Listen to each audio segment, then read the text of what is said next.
Assalamualaikum, permisi Bu, selamat pagi. Waalaikumsalam Mbak, mari silakan masuk. Baik Bu. Silakan duduk Mbak. Ini Mbak Ajeng ya yang kemarin sore menelpon saya ingin hari ini melaksanakan kegiatan konseling. Iya Bu, benar. Bagaimana Mbak kabarnya hari ini? Alhamdulillah, saya sehat Bu. Ini tadi habis pelajarannya siapa ya? Tadi habis pelajarannya Pak Eko Bu. Oh Pak Eko ya. Dengar-dengar Mbak Ajeng ini sudah kelas 12. Iya Bu, saya sudah kelas 12. Bagaimana perasaan Mbak Ajeng ini setelah memasuki kelas 12 Mbak? Saya merasa deg-degan Bu, takut dan banyak tugas-tugas yang membuat saya pusing Bu. Dan juga saya harus belajar giat untuk mempersiapkan ujian nanti Bu. Memang sih Mbak, kelas 12 ini harus sangat giat dan belajar untuk mempersiapkan ujian nanti. Sekarang tujuan Mbak Ajeng datang ke sini untuk menemui saya itu ingin melaksanakan kegiatan konseling, betul Mbak? Iya Bu, benar. Apakah Mbak Ajeng sudah pernah mengikuti kegiatan konseling sebelumnya? Belum pernah Bu. Tapi apakah Mbak Ajeng mengetahui sedikit tentang apa itu kegiatan konseling? Setahu saya, konseling itu saya menceritakan permasalahan saya kepada guru BK. Nah, selanjutnya nanti guru BK akan membantu saya mencari solusi Bu untuk permasalahan saya. Iya Mbak, betul. Nah, sekarang saya akan menambahkan sedikit ya Mbak tentang pengertian konseling itu. Jadi kegiatan konseling itu yaitu proses pemberian bantuan dari konselor terhadap konseli. Dan di sini saya sebagai konselor dan Mbak Ajeng sebagai konselingnya. Jadi diharapkan pada kegiatan ini Mbak Ajeng bisa secara terbuka menceritakan permasalahannya kepada saya agar kita bisa bersama-sama untuk mencari solusi dari permasalahan Mbak Ajeng.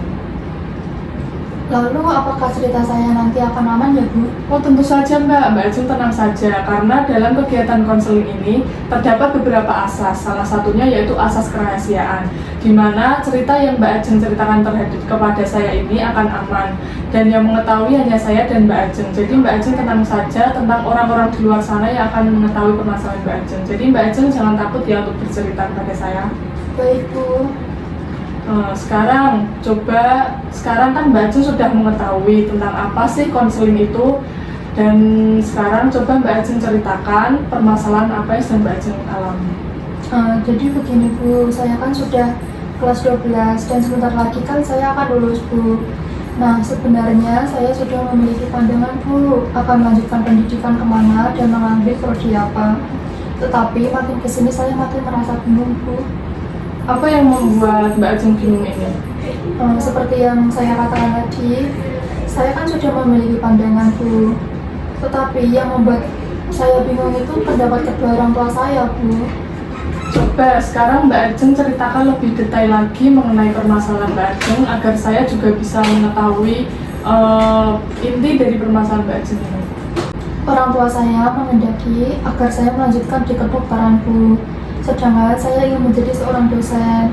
Orang tua saya ingin saya masuk di kedokteran supaya saya bisa melanjutkan jejak karir saya sebagai seorang dokter. Padahal menurut pasien saya itu lebih cenderung ke seorang guru gitu loh Bu, seorang pengajar gitu. Jadi permasalahan Mbak Ajeng ini antara perbedaan pendapat antara kedua orang tua Mbak Ajeng dan Mbak Ajeng tentang keputusan karir Mbak Ajeng ke depannya ya? Iya Bu, padahal yang menjalankan kan saya Bu, tetapi orang tua saya itu terlalu menuntut hal ini, hal itu, begitu loh Bu. Apakah Mbak Ajeng merasa terbebani dengan adanya keputusan kedua orang tua Mbak Ajeng ini?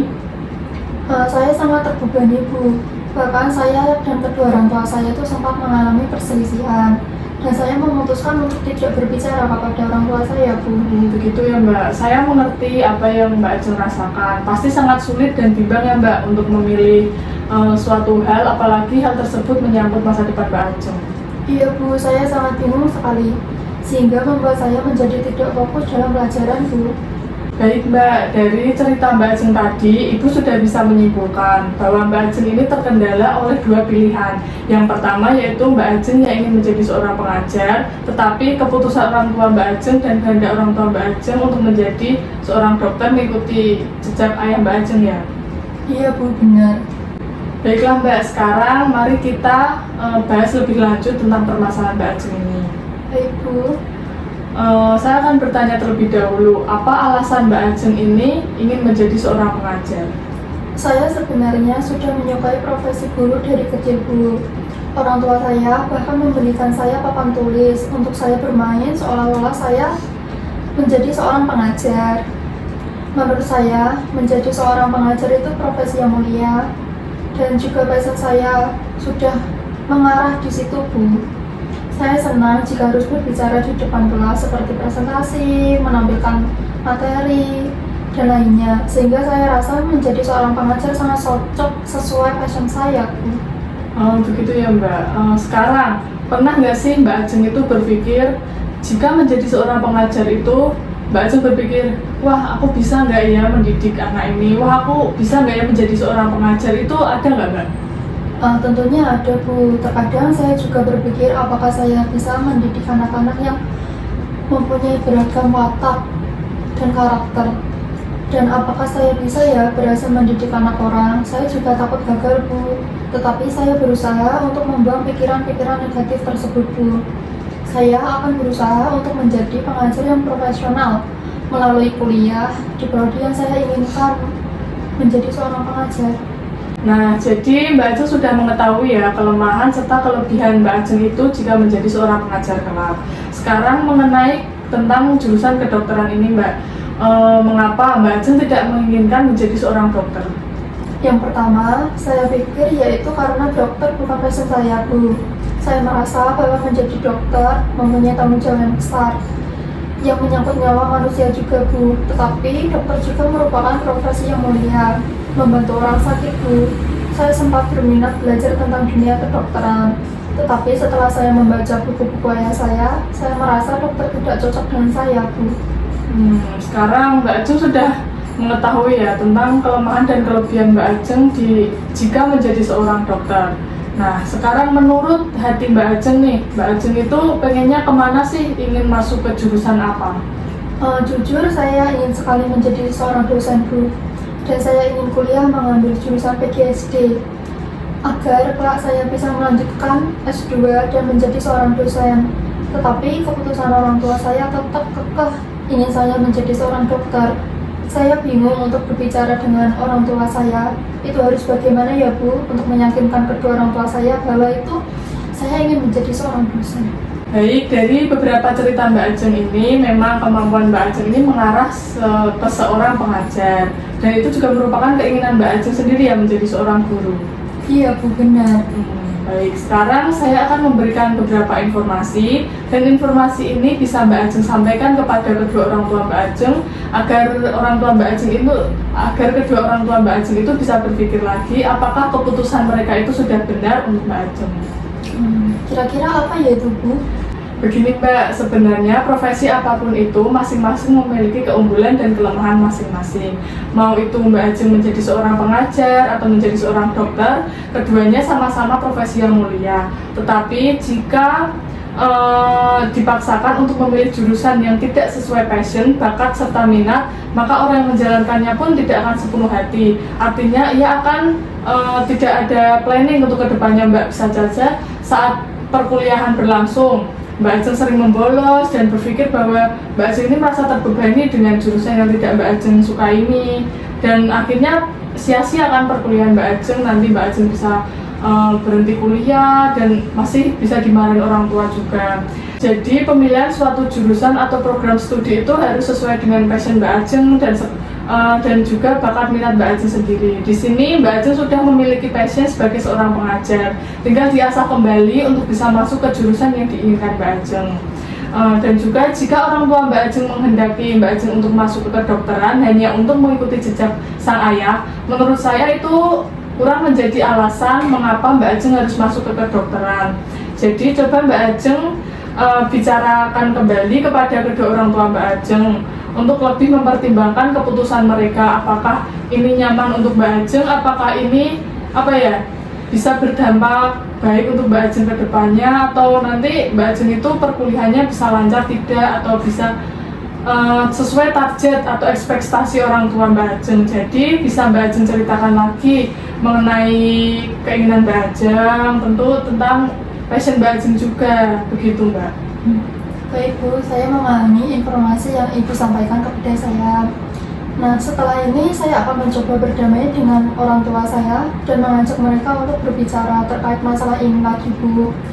Ya Mbak, coba Mbak Ajeng ceritakan terlebih dahulu kepada orang tua Mbak Ajeng. Semoga Mbak Ajeng dan kedua orang tua Mbak Ajeng bisa menemukan titik terang dan Mbak Ajeng bisa meyakinkan kedua orang tua Mbak Ajeng tentang keinginan Mbak Ajeng yang sebenarnya itu apa.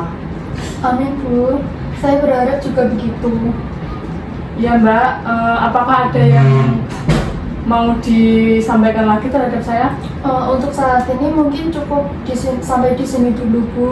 Saya akan mencoba berbicara dengan orang tua saya dulu. Ya Mbak Ajeng, dikarenakan waktu kita hampir habis, maka Ibu cukupkan pertemuan kita sampai di sini ya. Dan kita akan mengatur untuk pertemuan selanjutnya itu untuk dapat menindaklanjuti tentang permasalahan Mbak Ajeng ini setelah Mbak Ajeng berbicara dengan kedua orang tua Mbak Ajeng. Baik, Bu. Mungkin minggu depan hari Senin pas istirahat kedua bisa, Bu?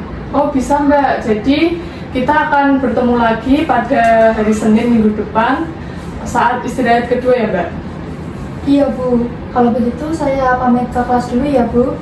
Dan terima kasih sudah membantu saya. Iya Mbak, sama-sama. Saya juga senang bisa membantu Mbak Ajeng. Dan saya tunggu kabar baiknya besok Senin ya Mbak. Iya, Bu. Baik. Permisi ya, Bu. Assalamualaikum. Waalaikumsalam Mbak. Assalamualaikum, Bu. Selamat siang. Waalaikumsalam. Mbak Ajeng, mari Mbak, silakan masuk. Duduk sini Mbak. Baik, Bu. Terima kasih. Sama-sama Mbak. Habis pelajarannya siapa Mbak? Kok berkeringat?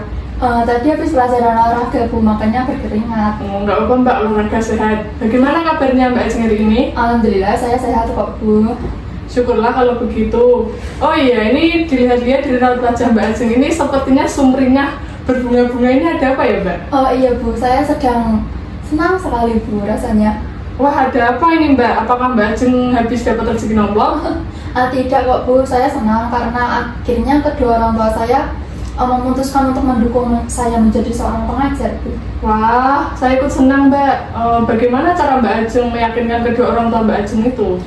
Saya mengikuti saran Ibu kemarin. Terus saya menyampaikan apa yang Ibu sampaikan kepada saya. Dan alhamdulillah kedua orang tua saya bisa mengerti dan mendukung keputusan saya, Bu. Wah, alhamdulillah ya Mbak. Akhirnya kedua orang tua Mbak Ajeng bisa memahami dan sekarang bahkan mendukung keputusan Mbak Ajeng sebagai seorang pengajar. Iya, Bu, tapi ada sesuatu yang mengganjal, Bu. Loh, apa itu Mbak? Begini, Bu, walaupun kedua orang tua saya mendukung, tetapi mereka menuntut saya, Bu. Menuntut yang bagaimana ya Mbak? Orang tua saya menuntut saya agar setiap semester IPK saya itu minimal 3,5 gitu loh, Bu. Oh, jadi orang tua Mbak Ajeng ini walaupun sudah mendukung, tetapi mereka tetap menuntut Mbak Ajeng agar saat di perkuliahan mengikuti jurusan pengajar ini, Mbak Ajeng IPK-nya setiap semester lebih dari 3,5. Iya, Bu, benar. Dan saya tuh takut karena saya tidak bisa memenuhi target dari kedua orang tua saya, Bu.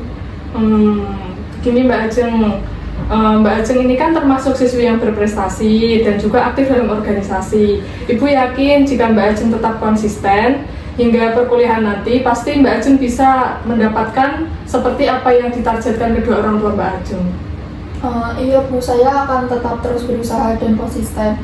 Dan juga saya akan selalu giat dalam belajar, Bu, agar orang tua saya juga tidak menyesal akan keputusan mereka mendukung saya dan bisa menjadi bangga dengan saya, Bu. Bagus Mbak Ajeng, saya senang dengan antusias Mbak Ajeng. Semoga apa yang Mbak Ajeng katakan ini bisa terlaksana ya. Iya, Bu, amin. Baiklah, Ibu rasa Mbak Ajeng sudah menemukan solusi dari permasalahan Mbak Ajeng ini. Dan untuk kedepannya, semoga apa yang menjadi target Mbak Ajeng ini bisa terlaksana.